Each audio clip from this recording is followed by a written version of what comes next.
Let's get into the picks and bans and see where they opt for it. Astral will go for first pick. And I will take exception to what you said there. I don't think Season 5 is an indicator that Loki's left behind, especially with all the soft mages that we've seen over there in the solo lane. If this was an Aphrodite solo or a Chang'e solo, I'd say go the Loki. It was too many tanks, really not interested in picking Loki into tanks. Ratataska's a character that can flex into the tank role. We saw him do that sort of with the Mystical Male. Just a very curious composition to choose the Lokester into. That's definitely true. There's very few games where I ever will consider picking a Loki. Yeah. Number one, I have to be second pick, so I get that last pick, which they did. Astral was, but they evaluated that draft at RvL and still assumed that they would be able to kind of carry that through with, all that damage over time that he had to deal with. Not a good look. Now, if you're dealing with mages, sure, I guess you can get away with a Chang'e there, but then at the same time, you got to worry about jungler presence, where globals are more common with the Ratataskers and Thors recently. Hercules banned out here by Astral. Everything else should be relatively similar to what we've seen in the past. Hercules, that's a direct nod towards Predators, if you're just joining us. Predators has been the MVP of the day, pretty much. Just every time he's been able to play. That last game went to Rapio. Everyone else that RvL has played winds up being Predators MVP to take home. So RvL certainly not going to have the Hercules available to them this time. Odin ban, no problem, no questions, no surprise. But their second ban, we're waiting here to see where RvL go. Probably going to elect to go for the Athena first, if given the opportunity. I don't think they'll go for a Hunter first. Vaporish Coast, too difficult really to shut down right off the bat. Inbound has preferred the Khepri, and knowing Astral's drafting prioritizations, they have consistently picked this Khepri before secondary ban phase. I worry about this Chernobog selection, though. Not for Astral, for RvL. I've mentioned it every time Cyprexa comes to play. He's new here, but his Chernobog, I think, has been the most impressive professional Chernobog console, PC, period. Well, RvL giving that up on purpose. They have a game plan. We'll see what it goes to. Artemis is one of the few characters that I think really gives it back to Chernobog. If you do decide to dive on Artemis, you're getting trapped, you're getting wrapped, you're getting messed up. So I think RvL here should go for the Artemis early. I don't think it lasts through the secondary ban phase for Vaporish Coast, so we'll keep an eye on that one. RvL have definitely leaned a lot towards Vaporish, not in terms of picks and bans, but in terms of the play style. DineOhSaw has elected to go Geb several times, not in this set specifically, but in previous sets. Discordia, though, has been a consistent thing for Fly. Yeah, Fly's looked really strong on Discordia so far, and there's the Geb for DineOhSaw. Coach Joey prioritizing the support here, making sure DineOhSaw is comfy. And if DineOhSaw is comfy with Geb, then everybody else on his team is going to be comfy with the shield. A true utilitarian support. I like the style from DineOhSaw and what he provides for the rest of the black and purple squad members. The clock goes back to AstralAuthority. They need to still lock in their own support to try to battle that Geb. Now, it kind of deters against a lot of crits when you're dealing with a Geb because of that passive. So Chernobog leading the charge for Astral here, trying to find two more selections that'll complement him and deal with Discordia and Geb well. So crit-based characters probably not going to be where you're looking towards. I don't expect to see no Naja or anything like that. So Chernobog here, even, or excuse me, just a not a character that really has a game plan set in stone. You're not telling anybody where you're going. But Astral picking up Ratatasker for their own jungler, probably not a bad choice. With Discordia across the way, Raijin will be Boronic's mid laner. He's played so well on the Raijin. He's been able to make those rotations, really land those percussive storms on several members. And when you can do that consistently, the way Boronic has, it just elevates your team to a whole other level. And that's what allows Astral to dominate all of North America in the online portion, was a lot of what Boronic provided. So if you feed the hot hand, that could be how Astral get ahead. And you add a Ratatasker now, instead of an Erlang Shen, you get the global pressure with the long auxiliary range from the Raijin, and Astral can make the plays happen. And perhaps the most important point, that man won't have it available. No Rat for Rapio. Artemis, the selection here for Vaporish Coast. I think that is the correct choice overall here. I don't think that they were prioritizing his pick at all in the draft, because if they wanted to, they could have easily picked the Rat during Discordia and Geb days. Obviously, they were going to pick something for Vaporish for the third pick, So by RvL being in the second pick, it shows that they don't prioritize Rapio's picks right off the bat. I mean, I think really the message there is that what Rapio did with Ratatasker, he could do with another character as well. We've seen his Thor be very powerful. We've seen some of the other choices that he brings to the table just win games. RvL banning out Bakasura. Another shot at the Wolves, man. Not the most common pick, but he has run it from time to time. It means that there's going to be more tanky presence gods in the mix. Probably a Raven is going to be ideal for Rapio. Yeah, wow. That makes so much sense. That is one of the characters that Rapio has been very, very powerful on as well, and certainly something that the Bakasura can beat up. No Baka, no Kuzenbo either for AstralAuthority. Astral has banned out the Circuit, and I want to see a Raven ban here. Probably has to be the Raven ban. The way the Rapio has been aggressive with it is so just dominant. There it is. You got to get rid of it. Great Circuit and Raven off the table. So RvL now thinking for their jungler. When it comes down to it, where does Rapio go here? There are a couple of options. Like I said, the Thor has been powerful throughout the course of the tournament. Both Jumpa and across the way, Astral's jungler Layers has made that look very good. But when it comes down to RvL, well, Rapio has got a Thor himself. Is it the choice here is the question. You got to fight fire with fire sometimes. Global versus global. Wherever the rat goes, Thor can follow, or vice versa. So that could be the selection. The long-range setup from Tectonic Rift. You add a Strife to the mix. You add the board just ping-ponging everywhere in a team fight. But instead, it's going to be the Najah. A lot of burst damage. And I like the idea behind those ring bounces to apply the penetration, making Artemis hit even harder. Raijin going to be in trouble as well. I've always liked Najah in general, but specifically against characters that can get away. You can stop the dash with the with the sash, and then when he dashes a second time, you can find him with the ultimate. Najah can certainly keep up with Raijin, unless he's slowed up by the Osiris. Astral digging deep.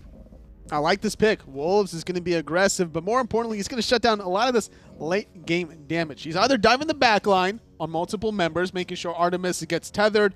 Whether or not you stun her is beyond the point. You're trying to mitigate that damage, or you're staying in your own back line, peeling to make sure that Rapio isn't doing anything to your hyper carries. And so now the last selection here will most likely be a support. I don't think we see the Osiris support here coming out from Bobby. Not. So Inbowned on camera right now discussing his selection. What do you want to see? I mean, there's Athena, there's Sylvanas. Those are your number 1 and 2. There's Kumbhakarna, depending on what kind of setup you're looking for. Kumba would be wonderful. I like the idea. Great setup and locked in. And it not only is it great setup, but something that very, very often looked over is one of the few characters that has an attack speed debuff. The Maz is going to help. And Artemis, yes, we're all looking at her, but don't discount Najah's power in the late game when it comes down to the basic attacks. Slowing Najah's attack chain down, very important.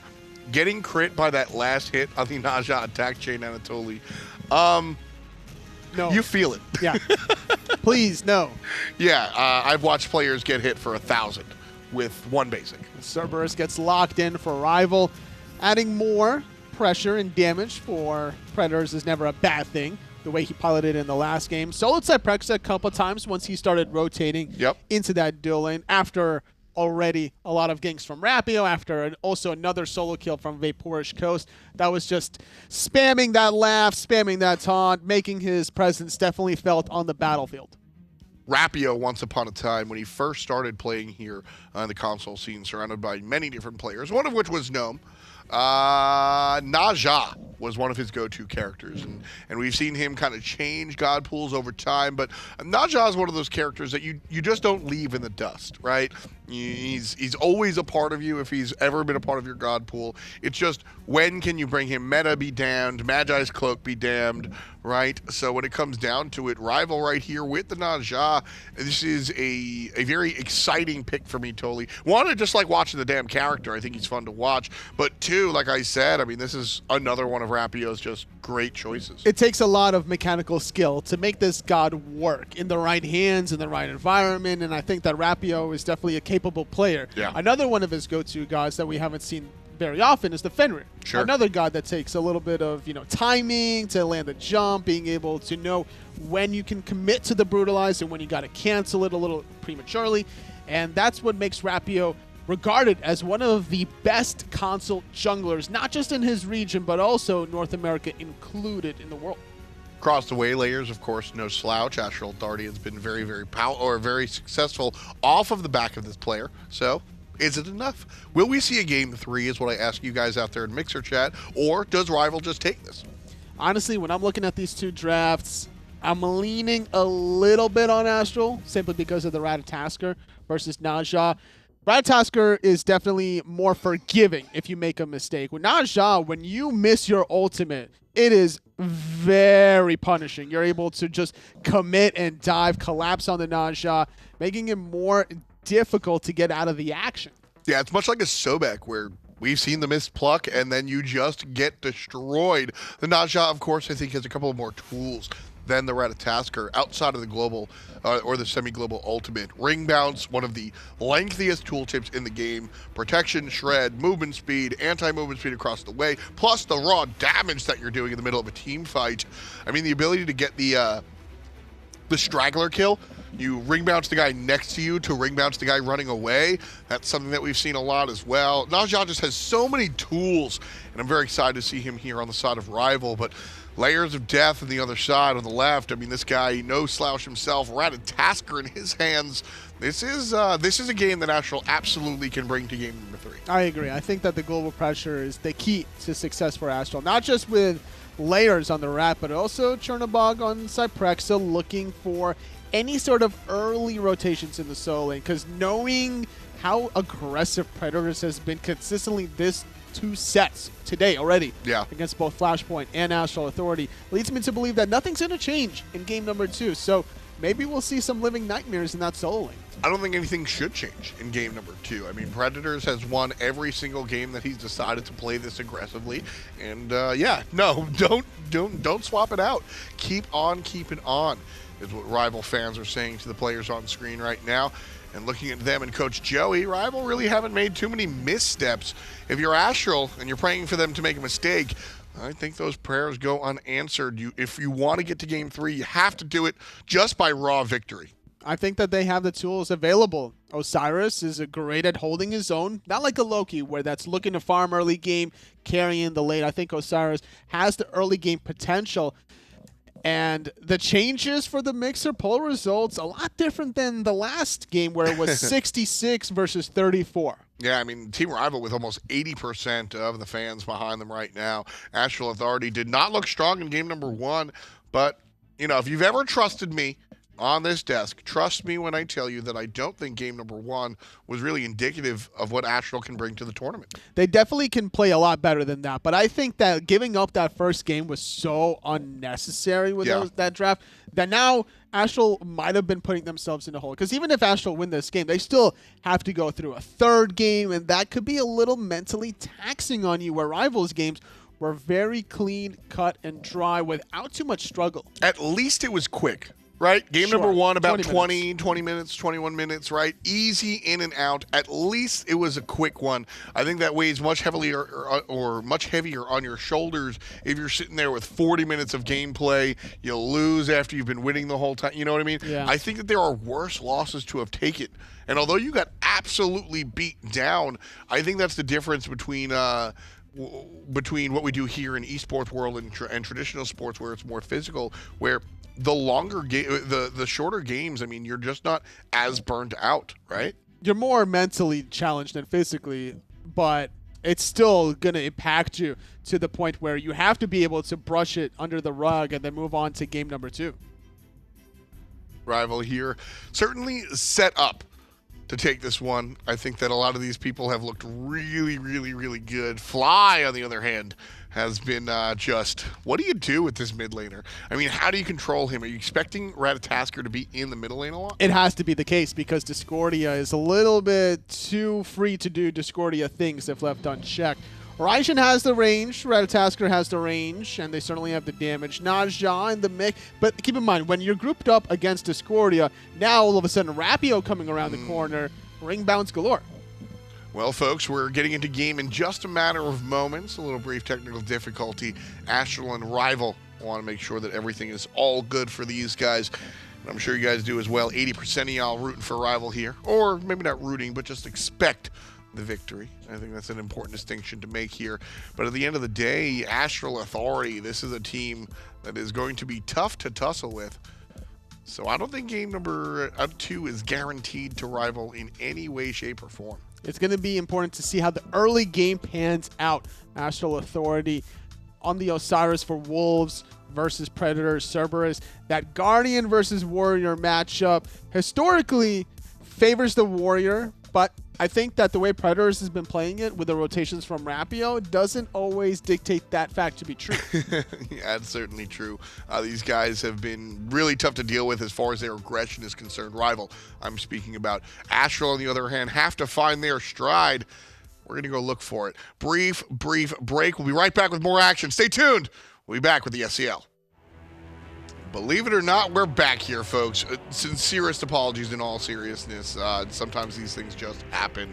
But I think we are a little bit ready. Just to remind you guys, we're in game number 2, RvL versus Astral. Astral lost game number 1 pretty heavy-handedly. Now game number 2 might be a little bit better. We'll see how it goes. I think the Ratatasker could be a little bit more impressive now in the hands of Layers. Going against Rapio's Naja, there's a lot of mechanical demand on both these junglers. Right. RvL, I think, are ready to look to end this one right now and send us home. But Astral, on the other hand, certainly want to give us some bonus smite. Kumbhakarna, certainly a nice pick against the Artemis and the Naja. Raijin, Ratatasker, Chernobog. Let's get to the game right about now. Thank you, Tom. Thank you, Anatoly, as we do move into game 2 here between AstralAuthority and RvL. And as the desk alluded to, game 1, a bit of a rout for Team RvL. Astral never looked in it. This time, though, Ryan, do you feel more confident in this team comp? They're the ones with the Ratatasker. They've got this global presence. They should be able to answer back. They should be able to, but, man, I mean, you have to sit and stew in that loss for a while after, That's true. A bit of a break between game 1 and game 2, and now you have to try and bounce back after a 21-minute loss that they had in game 1. Well, let's see if they can get their heads on correctly. Facing up against Team RvL, who we've already seen are feeling confident in this game. Inbound goes in aggressively on the Vaporous Coast. It's going to take some poke from Cyprexa on the Chernobog, which has been heavily prioritized, I feel like, here so far. We've been seeing it get banned a lot. Finally, it manages to creep through. Cyprexa going to be playing it to go along with this Rat. I mean, this global presence between these two is going to be tremendous. Can they utilize it correctly? This is the first time we've seen Chernobog get through, and Cyprexa has been the most impressive player, I think, on this character, so Astral probably feeling very confident in themselves that their Hunter got his favorite pick. Saw a little bit of a poke here in this duo lane between Vaporous and Cyprexa early on, and I really think that favors Vaporous pretty heavily. Even though he had to use a potion and Cyprexa did not, it got Vaporous that Discordia passive to allow him to clear a little bit better, that his poke is now a little bit better. And that's very relevant in the early game. Yeah, you can see those little purple swirls around Vaporous Coast as Inbound takes a little bit of extra poke. Already, Vaporous Coast hitting on those taunts. I'm sure that AstralAuthority would like to sort of silence this duo lane. DineOhSaw takes a little bit of poke as he ends up getting hit by the Groggy Strike, but at this point, Inbound and Cyprexa just have to come down and grab this purple buff instead, sort of cede this lane pressure over to RvL, and instead just grab their own buffs. It is a bit concerning, I think, if you're a RvL fan, to see this Naja selection for Rapio, because it has a lot of potential. If he plays as well as he did last game, this game is also going to be over in about 20 to 21 minutes. But Naja is a character that if he falls behind, will have a difficult time staying relevant in the game. Very easy to bully, especially on a god like Ratatasker or Raijin, who can really do quite a bit to him. So this is a bit scary, I think, for Rapio. A little scary here in mid lane as Layers steps in aggressively, but I'm right there with you. Naja can feel a bit, he's very all in, doesn't it feel that way once he goes in with that ultimate, comes back down, relatively predictable. So if you're not finishing someone off up there, then you're going to have a bad party waiting for you when you land back down. So you got to just make sure that you're picking the right moment, that you're landing your abilities. Even if you don't land, if you just miss and now you're suddenly out of position, you could fall as well. Rapio going to need to be nearly perfect on this Naja to make sure RvL can stay in this one. it also feels a little bit weird that there's no dedicated big burst follow-up. I mean, when you think of Naja ult setup, you think of Scylla ultimate, Ra ult, Kukulkan ultimate. These are things that can't be body blocked and can be fired from a good distance to make sure that you will stay safe as the mage trying to follow up. Fly has the distance part down, though it's hard to with the slow-moving projectile of that Golden Apple of Discord. But it's also just the fact that that can be body blocked pretty easily by Inbound or Wolves, you know, someone who could take that ultimate and not allow whoever is actually being hit by that Naja ultimate to eat that full burst combo. So this Naja selection just feels a little bit strange to me. I don't know how well it fits. It definitely doesn't feel like the traditional sort of combination here between the jungle mid with the Najas on the table, but you're not going to feel too bad with the Discordia following up, even though it's not at the same all-in damage as this time. It's Layers looking for the early Ratatosker gank in dual lane. Inbound, looking for the Groggy Strike. DineOhSaw blinks away, recognizing danger was on the way. Geb shield to immune the damage, but not to get away from the stun. The Mez is good, though. Vaporishkos and DineOhSaw survive. It just cost them their beads and blink. That's a pretty good trade for AstralAuthority because there's nothing up on the right-hand side for Layers to be there to farm anyways. It's just those right-side mid-harpies. And that is a small price to pay to get Blink and Beads from a Geb Artemis duo lane who really rely on their actives to either be the aggressors in the form of Geb's Blink or get any sort of defense. But Inbound caught out. This is going to be first blood. He will fall here. Windfire Wheels brings him right back down. Does have the Sleepy Time passive, but Vaporishkos gets the first blood. Thanks to a little bit of help there from Rapio coming over with the counter gank. And already leaning into those taunts just a little bit. An early start here for RvL. Yet again, level 5 ahead of Layers. Rapio able to make the more impactful rotation. Predator's in a bit of trouble over here on this right-hand side. Needs to use his Stygian Torment defensively just to take Wolves away from him. But Wolves, you can tell he's leveling that Spirit Flail, that second ability on Osiris. It does a lot of damage in the early game. That Sickle Strike on a very, very low cooldown, but Wolves is using it just as an opportunity to set up that guaranteed hit from his 2. At this point, Wolves has got to be feeling way better than he was on the Loki. Boxing potential is here in spades. The pressure is here in spades. Unlike that Loki, where Predators was kind of able to bully him away, now Wolves can step up into the lane and feel confident. And already he's sort of flexing a bit. Still a bit behind in XP, though. Predators is level 6, whereas Wolves just now hit over to level 6, but not particularly important for Wolves at this point. Is another good stun from Predators, who's played at such a high level so far today. This a lot of talk coming into this land, and for good reason, about Fly and Coast and Rapio. Predator sometimes gets forgotten about, I think, but when you watch them play, it's hard to miss how much he does for this squad. Rapio looking for perhaps a gank attempt, but not going to be able to find it. No, he wants to stick around. Wolves going to try and come towards this blue buff. This is a great chance for Rapio to loop around. Got to be careful, though. Layers is on his way to this. If they can hurry up, they can get the 2v1, but it'll only be a 2v1 for a moment. Layers goes up into the air. Meanwhile, a bunch of extra damage being put into Wolves. The knockup is good to create some space, but Wolves running right towards DineOhSaw, who has the Shockwave Cataclysm to lock down Layers as well. This Geb rotation was the difference maker, and they find another kill. Did Wolves go aggressively with that Lord of the Afterlife?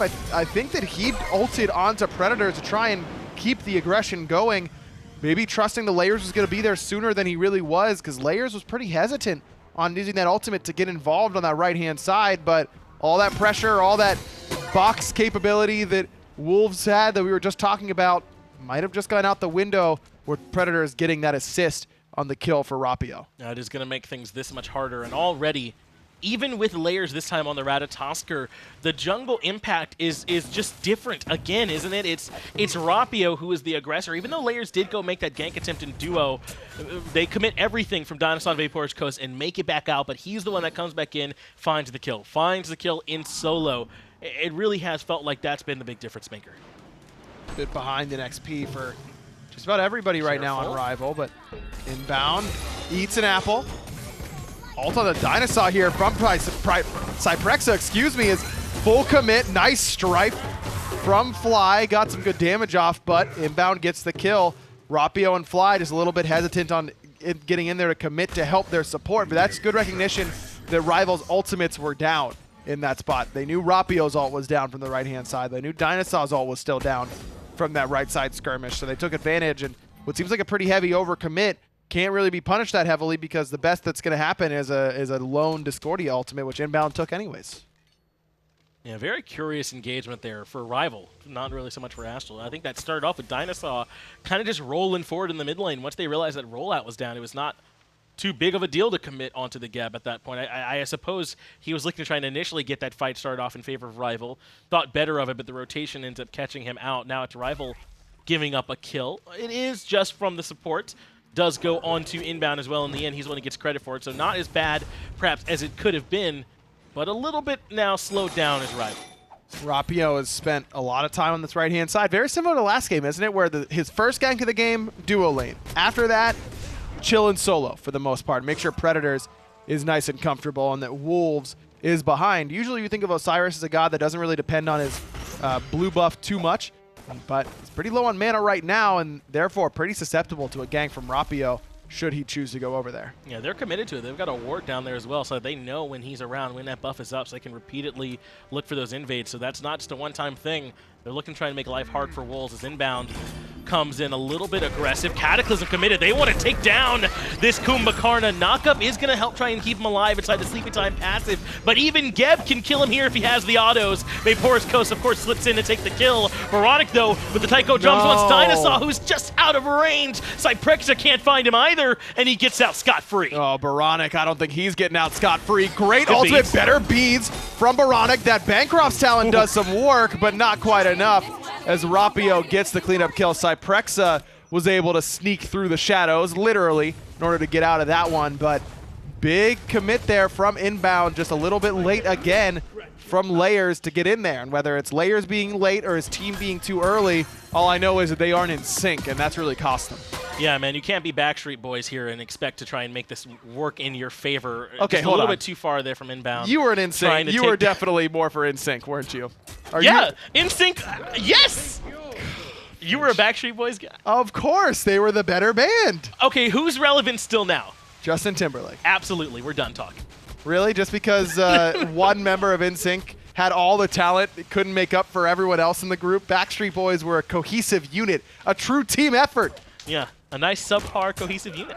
You can all be on the same page if the page is lame. You can have it. I never know when you're going to stop disappointing me, Finch, but I look forward to that day. It is a little surprising that almost every opinion I have Is wrong? it Yeah, I is know. often incorrect, doesn't it? Yeah, it's actually incredible in some ways. Stygian Torment is going to be used. Wolves counters with Lord of the Afterlife. Paralyzed and spit off the mark. Rapio looking for the slow, but I believe there is going to be a little bit of backup here. Rapio can't quite find the lockdown, so in the end, Wolves is going to make it out of there A-OK. And Predators just going to have to fall back. Wolves is taking a risk with this build. He goes to the Aunt Chile, and there it shows just how good it can be in those one-on-one fights in lane against Predators. It stops his Ghastly Breath. It gives Wolves some power, some CDR, some magical protection, all of which are great in the 1v1. But if Rapio comes over, Wolves is awfully squishy at this point. So Wolves needs to be very wary of where Rapio is at any given time. He can take advantage of it with this sort of setup, but not going to be easy. DineOhSaw blinks in, Cataclysm. Oboronic responds with the Taiko drums, but that's a nice commitment that ends up coming out. Remember, Oboronic did not have purification beads. I think Team that was RvL nice. recognized that and had to use that Taiko drums to avoid the stun. Oboronic has already done more good in this game, even with only being 0-1-1, than he did all of last. So, I mean, the quick beads in response to the Naja ultimate sound cue, that Taiko drums in response to DineOhSaw's blink in, those are well timed, and that means that he's starting to get back in the zone, which is exactly where he needs to be if Astral are going to have any hope of winning this game. And they are still closer in this game than they were last time. They're down about 1,000 gold already. The experience is probably a little bit more detrimental at 2,800, almost 3,000. And Team RvL starting to get a bit of a lead in the level department, more so than in gold, particularly in the jungle where Rapio is yet again a little bit out in front. So is Vapor's Coast, as yet again he's got some nice attention over there in the dual lane to sort of help facilitate for it and get him into a comfortable spot. And because Vaporish went for the Devo gloves right away, he is way ahead in stacks. Cyprexa decided to finish off his boots right off the bat with a Guardian's Blessing there. I do not like it. I will say that. Yeah, we haven't really had a chance to talk about the double Guardian Blessing start. We did the interview with them, and you know, Bobby and Cyprexa are talking about how they like this start. It's just they feel it's just straight up more gold. They were saying if you can make it through that early game because you're getting an extra gold spooling, and even if you fall a bit behind experience-wise, it's just a bunch of gold that Cyprexa gets. But this could be trouble for Predators. Digital Tournament well timed, but Lord of the Afterlife that much better. Wolves gets the kill. Did cost Layers his beads. Maybe didn't even need to use it in that spot, but better safe than sorry, I suppose. That's a huge kill for AstralAuthority to keep themselves mentally in the game. But yeah, Hunter's Blessing is just so good. Isn't it, though? I think this, I just dislike it. Is it more gold? Sure. It probably isn't that much more gold, especially now that you need to be getting last hits in order to stack your Devourer's Gauntlets. You're not getting that extra bit of gold from not getting those last hits that you were earlier on. So it's not even that much more. You'd make up a lot of that difference by just last hitting all the minions and stacking up your Hunter's Blessing. I don't like it. Rapio has to ult defensively to get away. Teleport's going to be coming out from Predators to try and even this one up. But yeah, it's something that really works stylistically for Inbound and Cyprexa, this Guardian Blessing start. In the last game where they did the start, if Force Coast wants to go aggressive on a Cyprexa, does force out the beads and the dash, not going to find the kill. But in the last game where they did this double Guardian Blessing start, Ryan, they sold it relatively early and just used that to sort of help move into some other items instead. We'll see if that's going to be the call here, if that's just because they were so far ahead in their previous set, or if they're going to hold on to them a little bit longer. It seems a little bit odd, but we'll see if it works out. Cyprexa lost the beads there. It wasn't quick enough. He just turns around and dashes away in response to Coast's ultimate. I think he wouldn't have even had to use the beads, but decides to stick around, not only get hit by the board, but get hit by the trap and a couple autos before he decides, yeah, I should probably use those beads. Next time will not be as fortunate now that Coast has that Ick of All completed. That really ups his DPS quite a bit in the early game. Especially in those trading situations. Now, if Cyprexa had felt the need when he backs, he can kind of cheat his way back in the lane by ulting to the shadow of his lane opponent usually and kind of get a free back out, even without going aggressive. But we'll hold that thought as Layers wants Predators in the slow lane yet again. Good jump to avoid getting knocked up. Layers now being controlled. He expended the beads last time, and Predators finds the 1v2 kill with the help of the tower.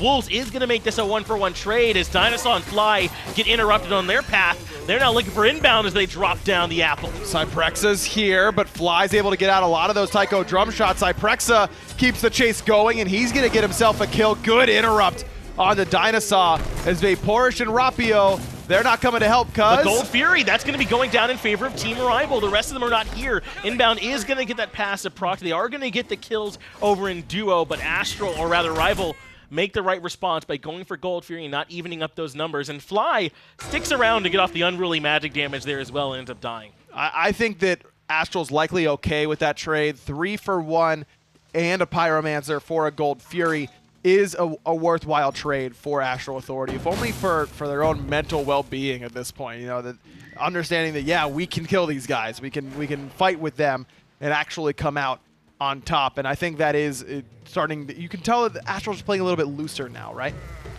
They definitely are playing a little bit better as a team when they don't have so much pressure. You know, they're not behind. They're behind a little bit, but it's not like what happened before where it was just such a tremendous lead that Rival were able to build so early on. So they've got their own strategy now, right? Layers has ganked Predators multiple times in a row on this Ratatoskr pick, and they've played around that very well, catching out members of Rival on the rotation. Yes, they lose gold, but then they immediately collapse onto Pyro. Wolves is still really squishy with this build in the early Gladiator shield. I mean, if Rapio comes over with the Prot Shred from his 1, a stun, an ultimate with that Crusher, I think that's probably a kill onto Wolves at this point. Now he's building into what's probably going to be a Mystical Mail. Could be Mid-Guardian as well if he wants to go cheaper and a little bit more cost-effective, though something tells me that's going to be a Mystical for him, just to up that damage in the middle of these team fights and guarantee that he's at least outputting some amount of damage. He is going to end up needing that spike of protection, so not going to help him much against Predators' Fly as the 4 catches out Inbound. Cataclysm will not, on the other hand, so Shockwave not going to be enough to take him down. That's 3 ultimates now expended as the Golden Apple of Discord misses Oboronic wide to the right. Team Rival commit quite a bit there to find nothing in the dual lane. Yeah, that's actually very worthwhile for AstralAuthority. That's the Bobby special right there. What are you doing here? Why are you doing this? Let's kill this guy. Oh, he somehow got out and we ended up behind because he lived, or even if we killed him, his team was there to help him out or do something else. alongside him. But Layers might be getting baited a little bit here. He's got to use the purification beads. Rapio has the blink. He's able to disengage for now, but as you said, purification beads is going to be very costly for him with a Najha on the other side. I mean, that's exactly what he wants. Someone without Magai's cloak, without beads. He's looking for that all day long. We'll see if Rapio can capitalize on this 140-second window now that Layers has opened up here for him. I really like the winged blade that Rapio has gone for here as well. I mean, that kind of makes it that much easier to capitalize on that loss of purification beads because of his slow immunity that he gets from this item every 30 seconds. There's lots of slows on Astral Authority. Yeah. Inbound has a slow, Layers has a slow, Wolves has a very strong slow, Oboronic has a very strong slow, and Najha's greatest Achilles heel is his lack of mobility. It's very hard for him to get around and really has to hit an enemy with Artillery Sash in order to get anywhere. So this is a great option that gives him some extra survivability, extra health, cheap item, movement speed, and then he can start working towards some more damage after this. This could be a Jotun's, this could be a Titan's Bane even in the early game if he really wants to focus out Wolves in the solo lane or possibly Inbound in the Kumbhakarna. Yeah, both of our junglers electing to go a somewhat unique build path here so far.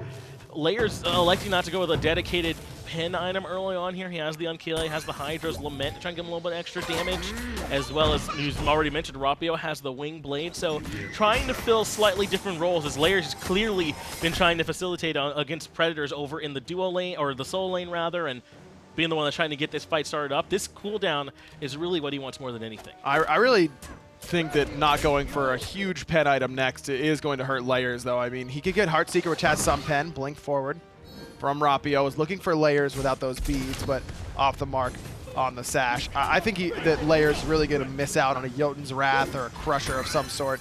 That little bit of pen that Heartseeker gives you just won't be enough at this point. It is a little bit curious not having it as Rapio expends the blink looking for aggression in the jungle. Can't find it there. We'll see if Layers able to make it work as Porous Coast is happily taking up another boxing opportunity against Cyprexa.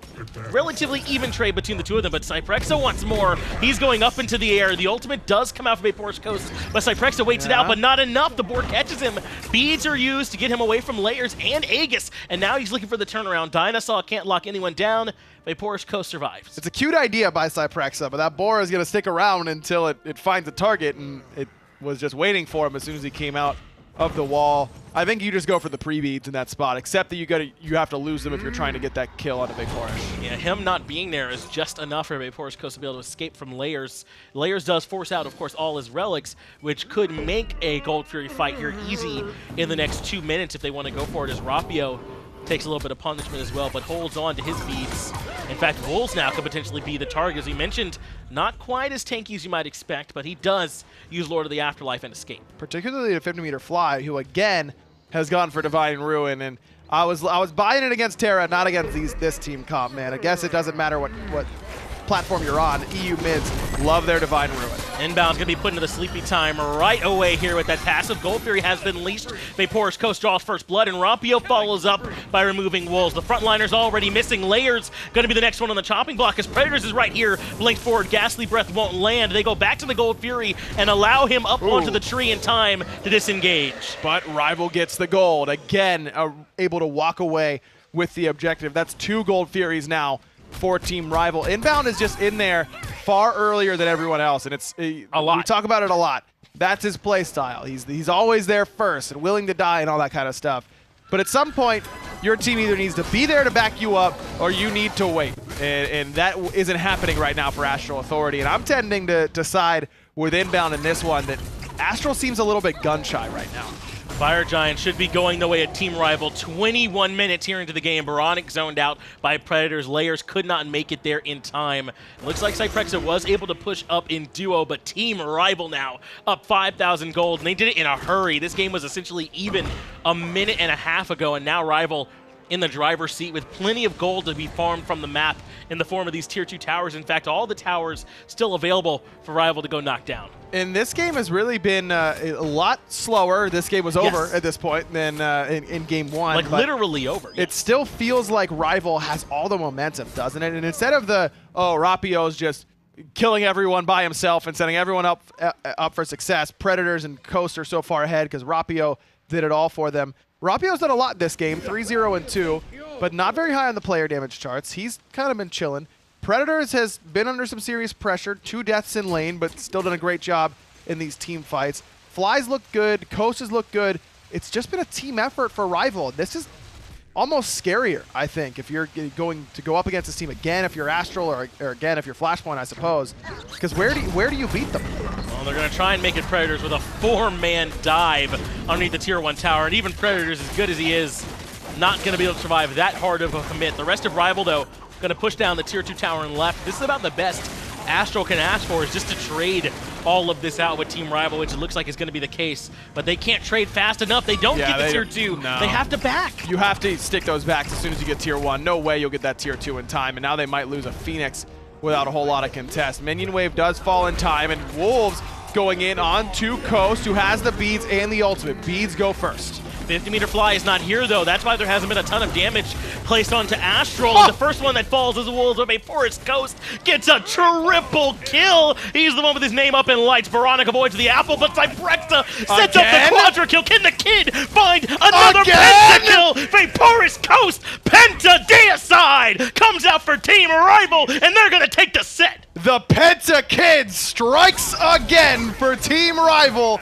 And in just 20 and then 23 minutes, RvL mop up the first seed in North America. I mean, something about this kid right here. He finds the pentakills. He finds the last shots. He gets it done. Look at the smile on his face as RvL in really dominating fashion. I have no lingering questions, no concerns about maybe who was better that set. RvL just look like they're the best. Unbelievable. Unbelievable. Absurd. That this guy does it again. I mean, in how many lands in a row has it been a quadra kill for him? 3? Yes. This is now 2 out of the last 3. He's gotten a penta.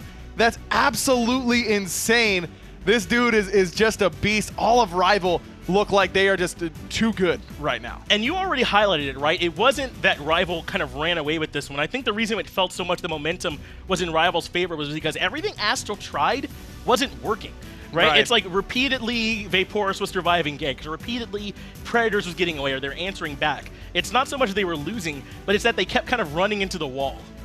Yeah, it's just, what do you do? I mean, Rapio that game did a good job, but they did shut down Predators for quite some time. Fly was there in the mid lane and doing good damage, but not the end-all be-all. It's just that nowhere for Astral felt like they were solidly in control. Even solo lane where Wolves was doing a ton of damage and they'd killed Predators a couple times, it wasn't solid control for them in that solo lane. And Astral's got to go back to the drawing board and figure out where they could actually attack RvL. No one has really put pressure on the mid lane against them yet, and I think that might be the spot. Flashpoint also did put pressure on Duo and it worked out, but then it let Predators get too big. No one's really put dedicated pressure onto Fly yet. And so if nothing else has worked so far, that might be the only hope. Well, I got to ask you all who you think is your MVP. I know we all like pentakills here. Yeah, who got the Coast penta? did finish that off at the end. Is that enough for him to get the MVP vote for you? Of course it is. What? How is that a question? Of course he got it. There you go. He killed the whole team. He did. They won the game off it. That was a deicide is what we call that here. It's all over. He is the MVP. Just like Rapio was obviously MVP in Game 1, Coast is obviously MVP in Game 2. I don't need to say anything else. Yeah, do you think Vaporus Coast with a capital VC should win, or Vaporus Coast with all lowercase? I just said I don't have anything else to say, Finch. Oh, I guess that's fair. You said that, and then you spoke more to me. I am the victor. Let's get it back over to the desk to break it down. The Penta Kid returns. Oh man, what a great show! That's how you do it, folks. That's how you end day number 1. Wow. He's got to go on to day number 2 and see if him and the team can find the same success in the finals. Right now, woof. That's all I got to say about that one. 3-0-7 for Rapio over there in the jungle, just setting things up in the classic Naja. And then Vaporus Coast number 0, just on top of the world. Doing a lot of work there, sitting at 8 kills, 0 deaths, 2 assists. And honestly, that game ended very quickly considering how even it was in the mid game. After that goal here at 20-minute mark where Inbound went a little too early, Wolves fell very shortly after, and RvL get Gold Fury / Fire Giant, the rest was history. It was like a base race that turned south very fast. Surprise, Vaporus Coast, your most valuable pentakill player. Man, this guy. I don't know. This guy. What else do I have to say, Tony? I mean, you want to talk about players that step up when they absolutely need to? Hey, guys, is it cool if I just end the game real quick? Yeah, sure, Vape. Go for it. There's 2, finds the 3rd, and just continues. Waiting with the trap. The presence of mind to still turn around, ignore out oBoronic there for the last kill. He's like, all right, he'll come later. Don't worry about him. There's one coming from the sky. Rapio served me up, and I knock him down. And it's one of those things where, was he thinking about the pentakill? Sure, probably. But I love the fact that he goes for the target that Rapio has, because he can, worst case scenario, he gets the quadra kill and his teammates finish off oBoronic, not thinking about the superlatives there. If he was, I think he goes for oBoronic and doubles back, showing that he's thinking about the victory instead. I mean, just the pentakit. That's all my notes say. I don't know if the lights will let you see it. That's all my notes say. That's all that needs to be said after that game. The way RvL has played today, over Flashpoint, over AstralAuthority on top of it, a lot of a different story than compared to the spring split where they had to go from the lower bracket. This time, they're undefeated. Yeah, crazy stuff. I don't want to talk about them. I want to talk to them. The dual lane from RvL, DineOhSaw, and the pentakit himself. Let's talk to him right about now. Joined now by DineOhSaw, and I don't care about that, the pentakid right here on the right coast. How do you do it? I mean, what? This is 2 out of the last 3 lands that you've gotten a penta. You've gotten a quadra in all of the last 3, if my memory serves me right.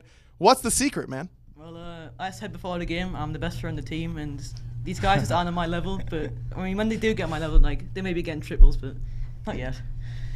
Well, as exciting and strong as that ending was, your game 1 was perhaps even more dominant, because that one was very close up until your very strong ending there. Was it just that Rapio had a great game, or what was it that you felt like really got game 1 so out of control in you guys' favor? I actually couldn't believe they picked Loki. Like, I've heard Wolves plays Loki. I mean, Preds plays Loki a lot. Preds is a Loki main. He knows the matchup. He knows all the matchups, and it was just so free.